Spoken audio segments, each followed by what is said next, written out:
Should a doctor prescribe poetry writing or visiting an art gallery as an alternative for medication? Medical professionals are doing so in a range of countries. The benefits of creative and community activity for health and well-being are increasingly being recognised globally. Could this be the case where Western medicine is catching up with practices First Nations communities have enacted for millennia? How are health and well-being impacted by creative art? The episode you're about to listen to was presented as part of the Poetry on Prescription Healing Through the Arts Symposium, a collaboration between the Centre for Creative and Cultural Research and the Health Research Institute at the University of Canberra. This two-day symposium brought together artists, health practitioners, and end users to learn more about the relationship between creative art and well-being, with a special focus on poetry. It was held at the University of Canberra over the 22nd and 23rd of November 2024. I don't think it was raining much or at all when I hit the pothole, which was one of hundreds between Canberra and Narromine. Unusually wet weather and trucks had chewed up the roads. We seemed okay at first, but I had a slightly uneasy feeling as the sound of the car had changed. Over the next few minutes, a hard storm set in. I was already slowing right down for visibility's sake when a warning flashed up on the dash telling me to check the tyre pressure. By then it was almost impossible to see enough of the shoulder of the road to know whether I had the clearance to pull over. I took the risk shortly after a small bridge, and immediately a couple of vehicles was passed from behind. The worst of the storm was through in 10 minutes, and we found that the sidewall of the tyre was completely blown out. After a bit of luggage tackling in the rain, we had to realise that the fancy-free Mercedes upgrade we'd been given had come without a spare tyre and with only half a tank. No roadside assistance could help. We keep going. It took a while to find a service who were answering the phone. It was after 4 p.m. already, but half an hour later, someone was on the way. And the next complication was that only 2 of us were going to fit in the tow truck. Okay. Experienced hitchhiker grabbed his backpack and stuck out his thumb, landing a ride with a bottle recycler from the truck not 2 minutes later. Paul Collis and I waited it out for the tow. As a woman and an Aboriginal man, neither of us could have comfortably hitched alone, but I suppose the rest felt safer because we were together. The tow truck driver was young, mid-20s at most, and warm and obliging, with a clear, open face. But he immediately started telling us about his life, and it wasn't straightforward. He'd lived all over. He'd worked for a gun manufacturer under an alcoholic boss. He'd done a few years with the Rural Fire Service, had fought the Black Summer fires, and done any number of motor vehicle accident call-outs. He'd worked in a recovery team of some kind and couldn't do any of that kind of stuff anymore. The one he couldn't forget was a body retrieval, where they couldn't use the usual vehicle or equipment, including the body bag, for reasons of access. What got to him was the eyes of the woman opening and closing and opening again, over and over, as they drove out of the bush on a rough track. I can't quite remember how we started talking about spirits, but his mother was a white witch, he said. She could see when there was a presence in a place, as could he and his brother. His dad was a drinker. Used to hit their mum and the boys too. Not like they were little, but like they were adult men he was fighting at the pub. One time his mum had got sick of it. She threw a mattress at the drunken dad in the lounge and told him he could bloody well sleep out there, and she hoped he dropped dead. The next morning, the boy came out to find his dad the worst colours you can imagine, black and blue and grey all over, and completely still. He screamed and screamed, and when his mum came out of the bedroom to see what was wrong, he screamed some more. She had blood all over her hands and forearms, up to her elbows, but she didn't seem to know it. She looked at his dad, saw what was happening, and began to shout, "Get away from him, leave him alone." And as the boy watched, handprints began to emerge on his dad's body, and then began immediately to fade. A tiny bit of normal colour came back. He moved a little bit, and within half an hour, he was fine. His mother never knew the source of the blood, no cuts or injuries anywhere, and she didn't have her monthlies. The dad controlled his behaviour for a little while after that, but not much and not for long. It took us about an hour to get back to Parks and the Elvis Motel that Paul McGee had sorted out for us ahead of our arrival. Our tow truck driver shared plenty of other stories in that time, but that was the one that spilled out of him the first and the hardest. And neither of us caught his name. So that was the story that Jen read over the air on 2Cuz FM. So 2Cuz FM is local radio for Burke, Brewarrina, Walgett, Lightning Ridge. Yeah. Maringo? I don't know if they've got radio out there. They've got space people. Radioactive. When we've gone out to Burke and Bree, a couple of times now, we've gone out to the radio station and we've just got on air, had a chat with a rather curious individual called Dennis, who is a radio announcer at 2Cuz FM, CUZ for Cuz. But we've arrived in town and we've gone to the radio station, and the basic idea is to give people just an idea of what we're doing in town, what the project's about, read a few stories. What else? That's mainly announce that we're there, what we're doing, rather than just go into a community cold and impose. So we take the chance to say what we're doing, read some of our research. If we're lucky, we get a couple of the local elders or knowledge holders to come with us. We'll interview them if they're working with us. One of them is a bloke called Wayne Knight, it's my cousin. Wayne was a park ranger out at Tyrrell National Park. Tyrrell used to be a sheep station. My grandfather, others used to work there. We're born actually on that country, but Parks and Wildlife own it now. The Whitefellas owned it before that. They kicked them off after 1967 when that referendum came in, equal pay.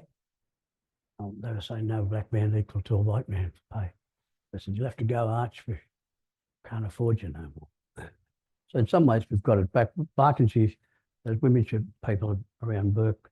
We've got joint management with Parks and Wildlife, although we're quite often not told about new finds. They dig over them and bury them back in, stuff like that. It's not a complete happy story. So there was a massive shift in that region when equal pay came in, wasn't there? Yeah. Like a real change to the lifestyles of Aboriginal people. Yeah, grandfather mostly lived. Tyrrell's about 40 mile by road from Burke, but if you cross the river on a horse or swim, nowhere near that far, probably.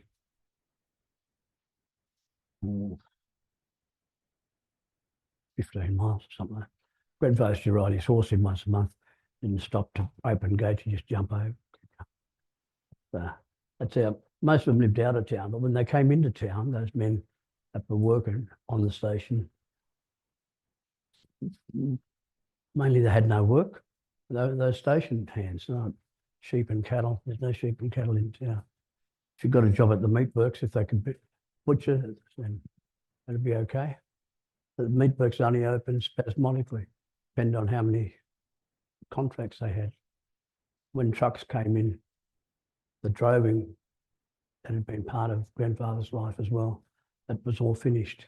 Trucks took over and they went to other meatworks as well. So eventually Burke's meatworks closed. It's got a railhead there. That's why it was so important to the Western region and to southern Queensland.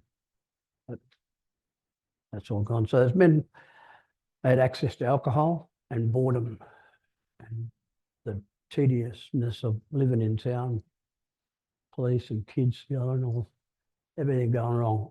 They became hopeless, absolutely hopeless. And that began a generation of unemployed, which continues till today. So we've had probably 4 generations of unemployment amongst Aboriginal community at Burke. Same in Brewarrina, the same thing happened there. Walgett. Yeah, so this was a legislative change, which, you know, in many ways is obviously a great thing. Like for everybody, of course, we should all have equal pay. But the consequence of it socially was massive. It meant a lot of Aboriginal people are no longer living on country. That's right. Heading into town. Heading into town. It wasn't much fun. Still, it wasn't much fun for me growing up there either. Lots of fights and strangers. Teachers straight out of university, never met Aboriginal people before. Burke's got an Aboriginal population of about 30 to 40%. So we're highly visible, and most of Barkindji people are very black, much blacker than what I am. Part of the culture is those kids will run up if they start to get to know you, particularly if they like you as a teacher or something. Run up and grab you and give you a hug in the street or something. Those teachers are like, oh. They wouldn't come out of the government house, mainly to see the wine bottles in the morning. They didn't know anybody in town. They weren't prepared for it. But in '63, I had New South Wales Education Department had seniority. The seniority meant that if you lived in a remote region for 5 years, it was equal to 15 years service. To 15 years service, you could apply for a job on the coast. So that's what they were doing. They suffer out the 5 years and they go. Didn't really engage with the town, which is a real shame. Well, it can be a pretty freaky place to go to, though. You know, it wasn't that freaky when there's a lot of white fellas and a lot of money there. When there's sharing, it was a white town really, and blacks were seen, but not really welcome. But I'm thinking maybe I could read these guys the poem I wrote about going for a little bushwalk around Burke, around the town when we arrived. So for one of our research trips, we've probably been there 7, 8, 10 times now. Doing the work that, you know, we're going to slowly unpack this afternoon. And one of the offshoots of the work we're doing is that we end up writing quite a bit. Maybe it's part of the work. I thought that was the work. Well, I think it's just a bit ill-defined what we do. Okay, this is a poem called Town. Oh, so we've just arrived in Burke. It's hot. It's 42. This is the first morning. I think, I'll go for a wander around town. Just, you know, go and have a look at some of the sights of Burke town. A seat outside the police station in the silence on the Sabbath of no God. 45 degrees. All cars to the curb, parked and empty. The only police in this place, ghosts. Only ghosts. Hear the shouting of iced up teens on bikes. Gone too now, the good folk from the night before in the bowls club, where the chow mein was crisper than the freshest memories, and we laughed. Patted the dog like a coffin, barking with words out its mouth. The night of the day we arrived in Burke, where the streets are grid on disorderly desert, cars at 45 degrees and not a soul to promenade. That little coffin stirring, yawning, barking mad, with iced up teens in hoods scaring the paving to emptiness. There's no one in the street. Grid in red dirt, neat as the pattern, cages hold out to the world and let the world through. They die young here, Paul said. Beautiful. Yeah.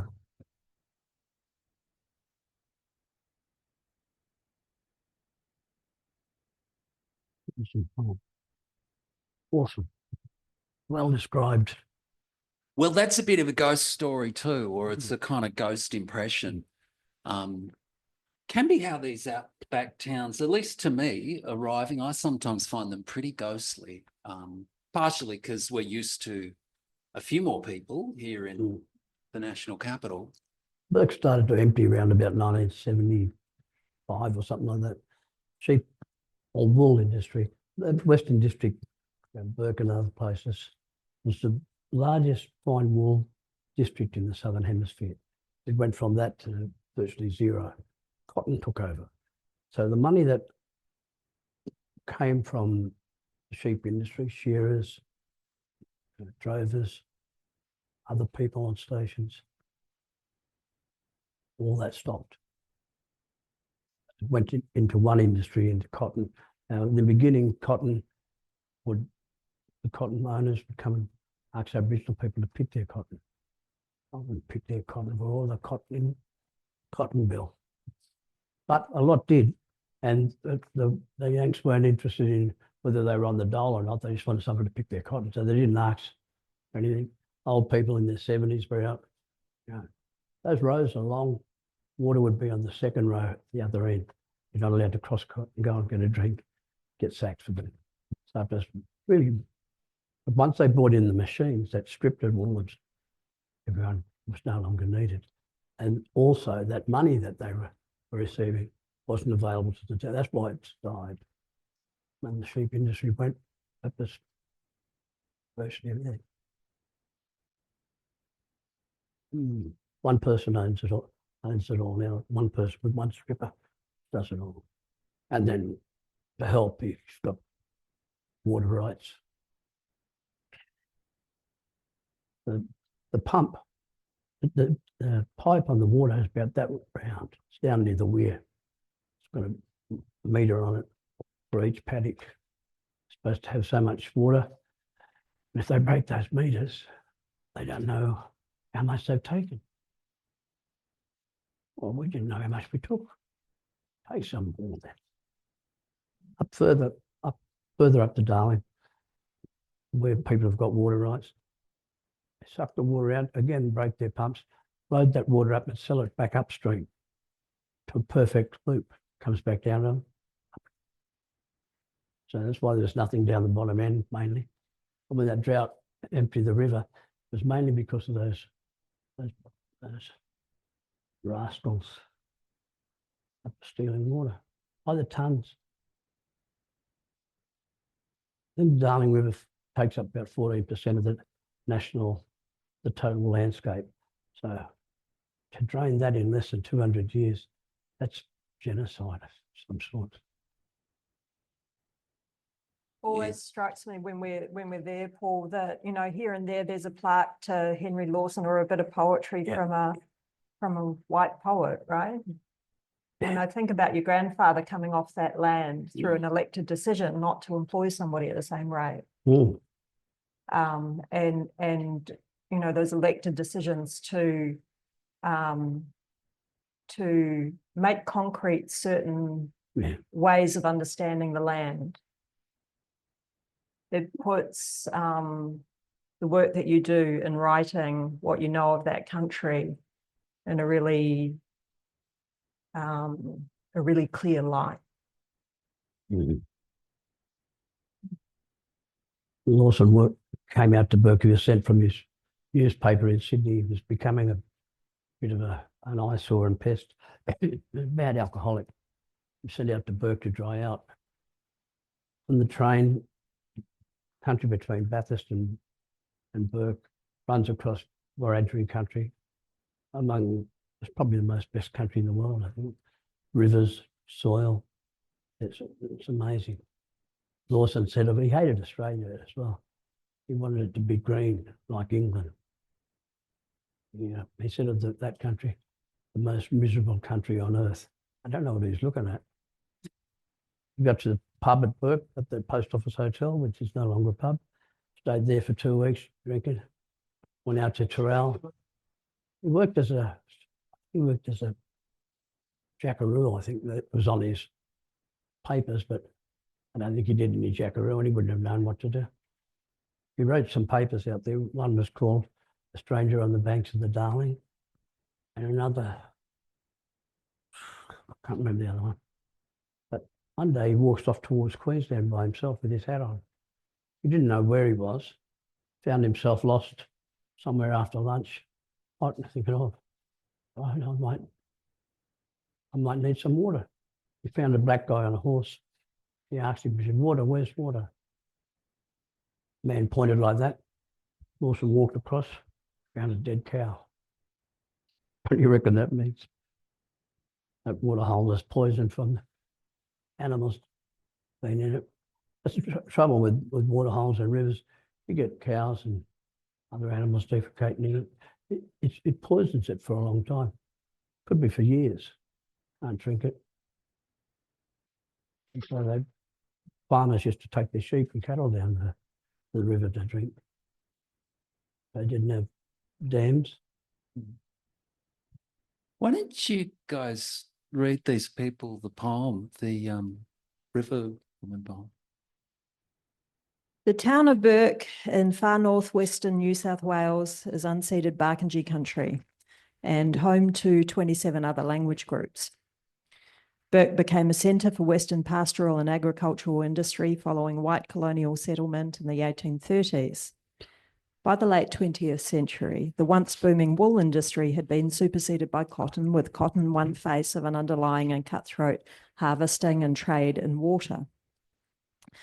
From early in the colonial period, traditional and totemic trees in this area, as elsewhere in Australia, were massacred and ceremonial sites destroyed in an effort to rid the land of evidence of Aboriginal ownership in Aboriginal ways.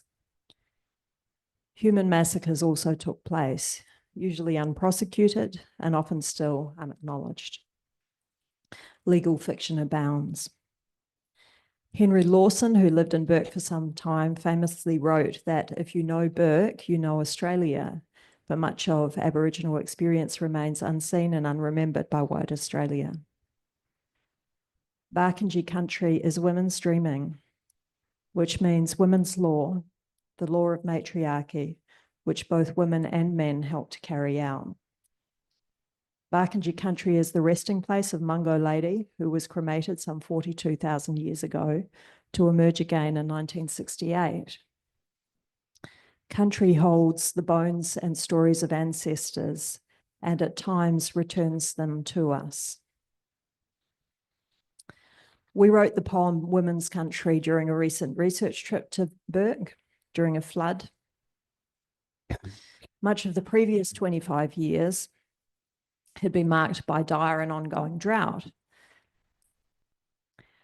exacerbated by water theft and overuse alongside climate change. Among the consequences are great strain and grief for Aboriginal communities as they see their rivers, hear the Barker, the Darling, emptying, threatening the continuity of life, culture, and dreaming. When asked what is a river in our research discussions, traditional owner Wayne Knight answered, that river is our spiritual lifeblood. When the river was empty, Barkindji children asked, where does the rainbow serpent sleep now? Although the return of a flood period replenishes country, the exploitation of water continues, and the children's question continues to haunt Barkindji people's visions of the future. It is estimated that 20 to 30% of the current flood waters are being diverted to industrial dams, often well beyond legal quotas.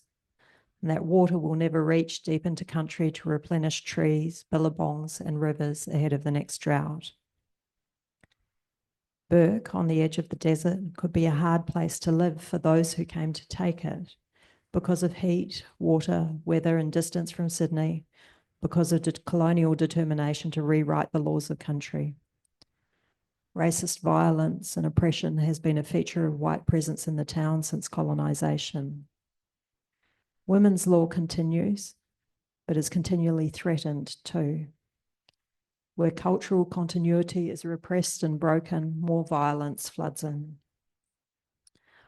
Although the town purportedly has one of the highest police-citizen ratios in Australia, ice, alcohol and other drugs are readily available, often more so than services and resources to support individuals and the maintenance of cultural ways that protect and guide. Regardless, these ways continue. Woman's country. In Burke writing, sit on the road, still on the road, out on the track, winding back on ghost wind, touching spirits, glimpses of family, the living and others who have passed, flash shadows, bloodstains on cemented paths, black earth country beneath my feet, looking at Barker. Shadow places everywhere, dark places where love found life, shadow places where life found death. Things fade. I walk where the old man walked, on ceremonial ground, dancing up dust from day to night. Near the courthouse, trade echoes float easy on night breeze. You're still on my mind. In shadows, blood boys with eyes on desire, woman's law this place. Girls rush across, flashing eyes long enough, ask the unspeakable question. Like little ghosts, they disappear into shadows. Morning brings tired old voices. Barker grows wilder, stretching herself with new life. Aunt takes to talking about night things, of being sung to the charms of a clever man. You be a pedestrian light. Green, walk now, walk quick, don't run. Signalling from the door of the chemist, your face as calm as a mother's. I cross. Blood pilot calls behind me, wings out at full stretch. Whisper. We're gonna. Young men fly the streets. Blood pilots with cut faces. Turn me female. Turn me glue-footed back on myself. Across the road when I see them coming. I check both sides of the street before I get out of the car. I get back in the car when I get that feeling. I lock the doors, wind up the windows. Although 6 kinds of bird are singing their songs and the breeze is gentle and the Red River gums that run long fingers through the water's flow. And the sunlight's strong on the stricken and on me. They'll come down and check you out and then get given. Red-tailed black cockatoos cry welcome. Women's country, river overflowing. Departure halls fill up with mobilised soldiers, and we go too, me and these men, my friends, travelling companions, into the mouth of our violence, carried on through each checkpoint, weaving back all the while. Suck the milk, they call to each other on the veranda, on the street, in the studio and dreams. Suck the milk. Suck the milk, they call to the sunset and the inundated trees. And each approaches the milk, enters the milk, laps and sucks and breathes in the air, sweetness of night flowers, all of music, all philosophy. I was born to woman's country, woman's dreaming, woman's law, creation stories, woman's country, embraced in woman's dreaming. We are held and raised up. Take our woman's name, our mother's name, not our father's. Aunties too become mothers to us. It's all a woman's embrace. Plants, animals, water, life, all woman's country and woman's dreaming. Rain comes, the ground is soaked, floodwater rises, earth slips. Not all the bones are in the right place. Whisper, Mundagara. I'll be country, You be country too. I'm in the milk and the milk's in me. Night comes earlier and earlier, and there he is by the bowling club gate, reeling in place, rolling a smoke, bung eye, bleeding cheek. Will I slip past unseen? Ghost on black ice, a chill. Some dance, some night, Kadachi man from out of town. It's one hair from her head. I want you, you'll come. Where else would she go but the police? Trust held out in her hand, dragonfly. Can you help me? He said he'd sing me.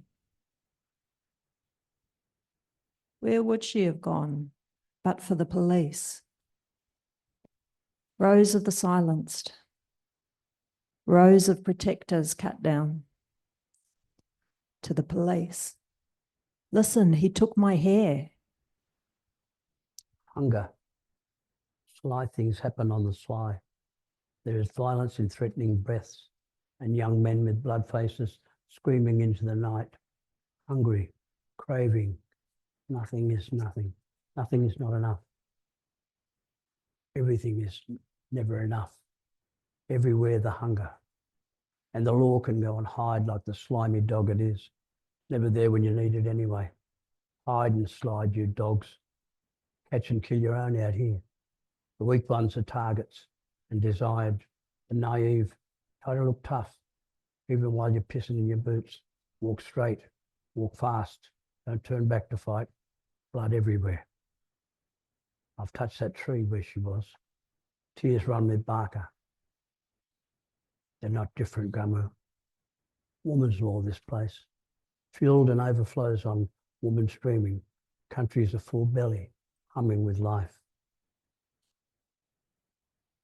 Little bug bangs the drum. Crawls in me.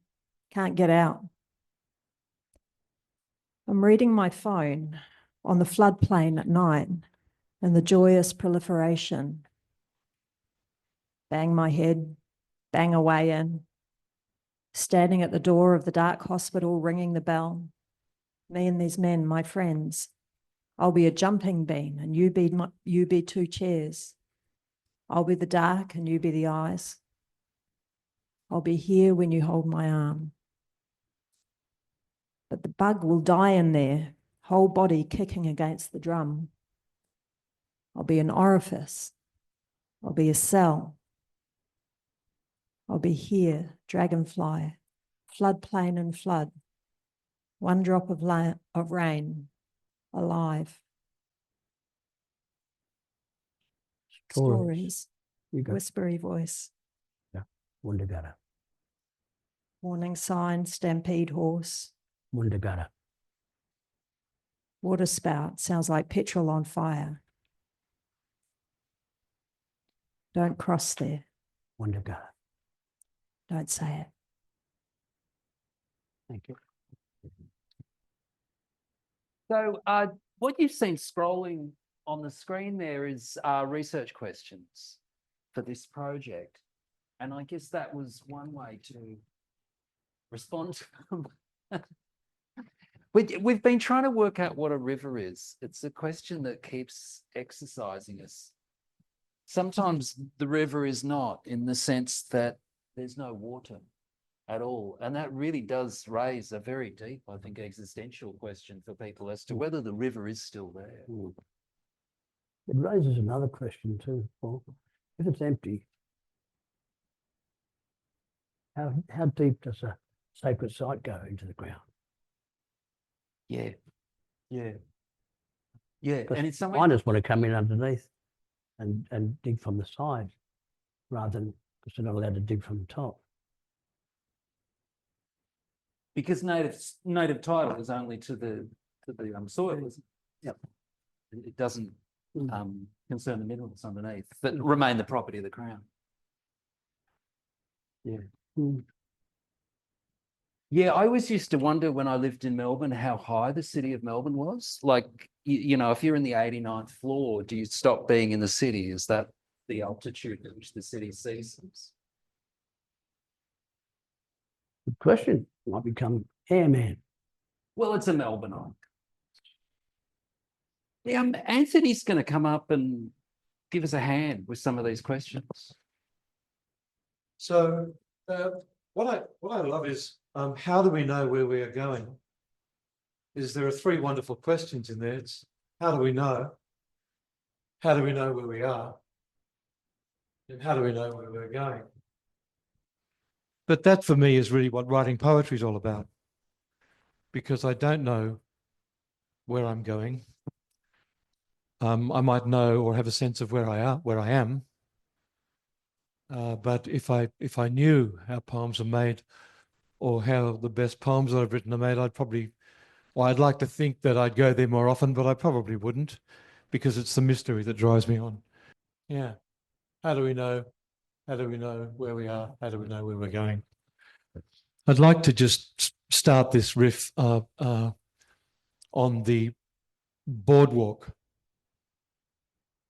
through one of the largest mangrove sites in the Southern Hemisphere, outside Wynnum on Moreton Bay in Queensland, where I live. And this boardwalk covers almost a kilometre and moves through some extraordinary territory. And often I'll go for a walk with a book of poems. I'll stop somewhere and just open a book and start reading. And on one particular day, I was reading from James Keir Baxter's Jerusalem Sonnets. Right. A remarkable collection. And as would have it, and often when this happens, it's very welcome, I was interrupted by the arrival of a remarkable bird. And on this particular day, I was standing at the rail of the boardwalk, looking out over an incoming tide over the mud flats, when a pair of mangrove kingfishers arrived. A larger species than the sacred kingfisher, feathers like dirty emerald, beautiful blue, a magnificent, very simple lyrical song. And so closed the book and I went off just watching these birds, because that's what happens all the time with me. Poetry feeds into one thing that feeds into another, that comes back around, breaks open, spreads out, and then I relocate myself and what I'm doing within the framework of that diversity. So many times I've been walking there where a grey heron has just come down and taken off like smoke, like a blowdown of smoke, or royal spoonbills snickering and swishing through the flats to flush out bivalves and small fish. It's an extraordinary place.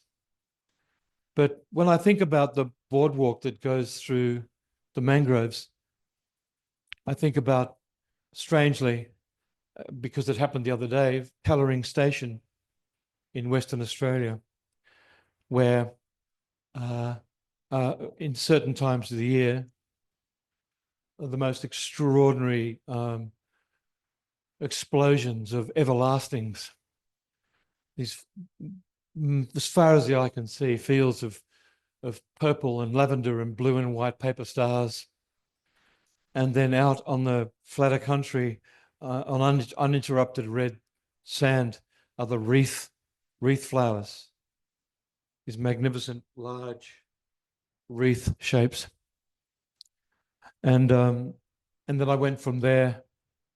I made a little note that the bird hide in the Wynnum wetlands, someone had scratched a poem into the green paint of the bird hide about everlastings. So it was kind of amazing how these things come around to each other. So in response, I wrote a little haiku on the side of the bird hide about godwits, one of our beautiful migratory birds. Speaking of which, the eastern curlew, you may know, comes each year on the East Australasian flyway goes to Siberia and back. These birds lose almost 3/4 of their own body weight during that flight, and then they replenish themselves on the crabs and the shellfish in Moreton Bay. So really, when I think about rivers, when I think about country, I think about birds most of the time. It's what I am drawn to naturally. So are you saying a river is a bird? I'm saying a river is a bird and a bird is a river. That's right. And Anthony, by the way, just put one thing on the river that doesn't exist in WA. There's the Gascoyne River. It's called the river that flows upside down because you don't see it, and you only see it when the water table becomes so saturated from waters coming down from the north that it flows, and often the local Aboriginal boys will run ahead of it, whipping the mullet with lengths of fencing wire as they spill out over the front of the wave. It's the most amazing sight. That's when I lived in Carnarvon for 5 years when I was learning how to teach primary school. But yes, so a river can be anything, and it's got wings. It's a ground bird when it's not flowing.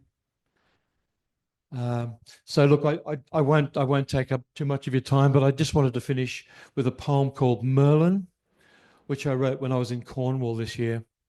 And it's about loss, and it's about grief, and it's about happiness, and it's about landscape, it's about water. And I'd just like to read that to you.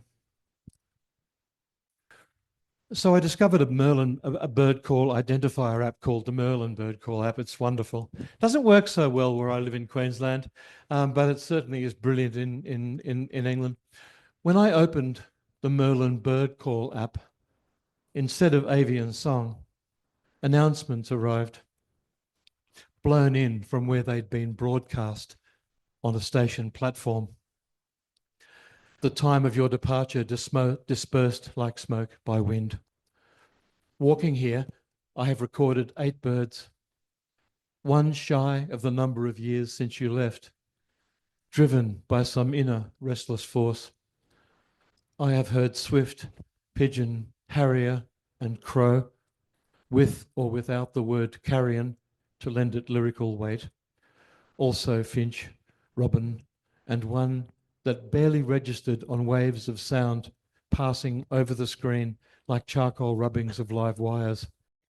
When nightjar appeared, followed by elusive and rare, absence became a refrain in my head.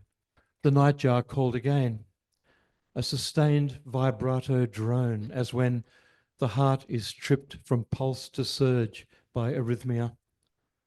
I would like to say the sound of your name caused quiltings of moss to release spores as corals do when they spawn, that stars of lichen shivered from stones, but the scene was quiet and still. I palmed the proffered phone like an offering to the ineffable and recalled the night you recited in my craft or sullen art. On a hill overlooking the harbour, the poem became a spell as you gave loving emphasis to each syllable. You pronounced the names of birds the same way, followed by their calls. The night-clubbing bittern, a deep boom from your chest, your face figureheading from the effort. The great spotted woodpecker, its plumage, a graphite sketch with a dram of blood on its crown. Its call, a soft toy being pressed repeatedly. When I laughed, you said, "You are always Miss Under Milkwood standing me." We foraged for edible weeds to make pesto. We filled jars with pebbles and sea-tumbled glass to make a feature wall in your room. Then you were gone. You had always returned from elsewhere with stories of birds and animals, their rituals and loss of habitat. Now the tracks and roads you've taken are closed. You would have liked this digital bird call identifier, your Merlin falcon tattoo, your enduring love of the word raptor. Are you out there? I'm not expecting to hear you whistle at some dark hour or to find feathers at my door, but I can picture you under a tree, then climbing into it, your hair lighting leaves and branches. Friend, spectre, guide to the marvelous. So we started out on the radio in bird, We've transformed to Cornwall. And I think, where are you taking sample? Good question. To do about skin. Skin, take you to your skin. How's that sound? We all got skin. Everyone's got skin. Have you got skin in the game? I don't know. What's the game? Skin. Hello, brother, I say, from within the skin of my mother, the skin of Kunya. Hello, brother, I repeat, from the skin of ancestors, that skin from when time had no counting. Hello again, brother, I offer the wind that came from the plains. That wind, it is forever. That wind, that was the only breath to all skin that began when there was no time counting. I think we're going to call it a day there. Thanks, guys. So that was just a little bit of an introduction to our research project and some of the questions that we're trying to answer in this aleatory fashion. Aleatory fashion, I like that. Cheers. Thank you very much.